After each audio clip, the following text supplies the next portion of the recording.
यामध्ये महापालिकेच्या निवडणुका जाहीर झालेल्या आहेत आणि प्रत्येक जिल्ह्यामध्ये आमचे मित्र पक्ष आणि आम्ही एकत्र बसून युती करण्याचा प्रयत्न करतोय। त्याच पद्धतीप्रमाणे जालन्यामध्ये सुद्धा गेले 2 दिवसापासून आमचे मित्र पक्ष आणि आम्ही बैठका करतो।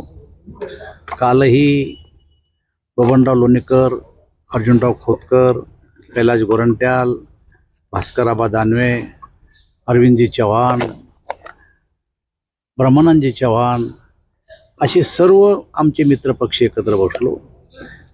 बैठकीमध्ये एकमेकाचे प्रस्ताव एकमेकाला मी शेअर केले।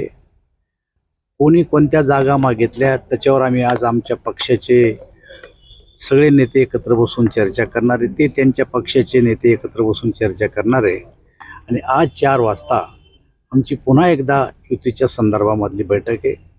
आमच्या बैठकीमध्ये जी चर्चा झाली ती समाधानकारक चर्चा झाली।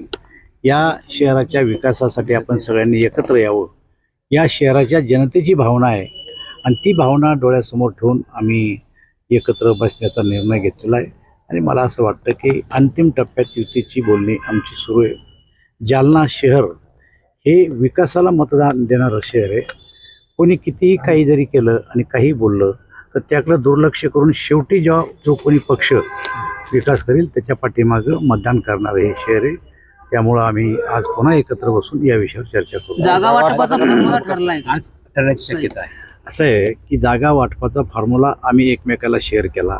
आज आत्ता आपल्या राज्याचे सहकार मंत्री पाटील साहेब आत्ताच येऊन गेले, त्यांनी सुद्धा त्यांच्या पक्षाबद्दलची जी भूमिका आहे ती आमच्या समोर ठेवली आणि मला असं वाटतं ती भूमिका विचारात घेऊन त्यांनाही काही जागा सोडण्याचं आम्ही ठरवलेलं आहे। राष्ट्रवादी काँग्रेसला तुम्ही प्रतिसाद देत नाहीत असं जिल्हाध्यक्षांचा आरोप आहे। असं आहे, त्यांनी कोणाजवळ आरोप केला मला माहीत नाही, पण आता आमच्यासोबत नाश्ता केला, आम्ही चहा पिलो, आमच्या चांगल्या गप्पा झाल्या आणि त्यांचे सहकार मंत्री होते, कमिशनर माजी आर्दळ साहेब होते, आपले शिक्षक मतदारसंघाचे आमदार होते, सगळे नेते आम्ही एकत्र होतो।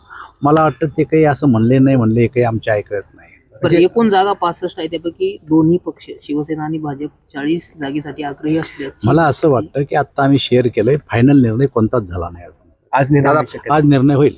दादा, पुण्यात जी 2 राष्ट्रवादी एकत्र येण्यावर चर्चा चालू होती, चर्चा विस्कटली। मला असं की या गोष्टीवर जे काय बोलायचं असेल ते दोन्ही पक्षातला कोणी एखादा नेता बोलन, त्याचा आमच्याशी काही संबंध येणार आता किती वेळ लागेल अजून फायनल बोलणी व्हायला? नाही। फायनल आता हे चर्चा चालूच आहेत। 4 वाजता आम्ही आज बसणार आहे। मला असं वाटतं की आज आम्ही चर्चा फायनल करू अशी शक्यता आहे।